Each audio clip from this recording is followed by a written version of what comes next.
Hi everyone, welcome to part 2 of our Fun Fact Friday answer. It's raining. I figured I'd show the rain behind me as the backdrop today so the dogs don't stand on my head. So we're talking about the word no and why I don't like it in dog training, and we established in the first part 1 video, feel free to check it out if you haven't, that no is very vague.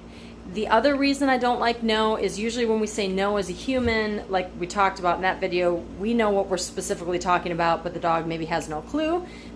And then we go down an emotional rabbit hole, if you will. Sometimes the no turns into bad dog and you want to scold and all this stuff. And then that bleeds into probably almost the biggest point, which is you could be saying no or following it with that negative emotion and the scolding, and the dog's not doing the wrong thing anymore. So as we are establishing with communication, you either let the dog know when they're right or when they're wrong, and we certainly don't want to be saying no and scolding when the dog is right. So the wrong behavior is usually very momentary, which is why I told you I'd tell you what I do like to do. It's like an ah or an ah, and then it usually gets the dog's attention a little bit.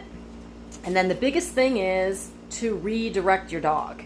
So, they're about to put their mouth on your furniture, they're like, and the puppy looks at you, good boy, where's your toy? Where's your ball? Where's your bone? And you help them go find their ball or their bone or their toy, whatever it is.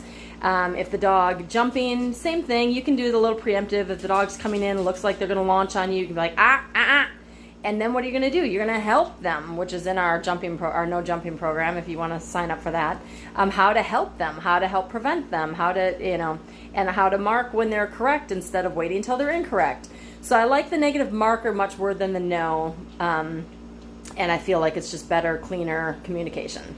Happy training!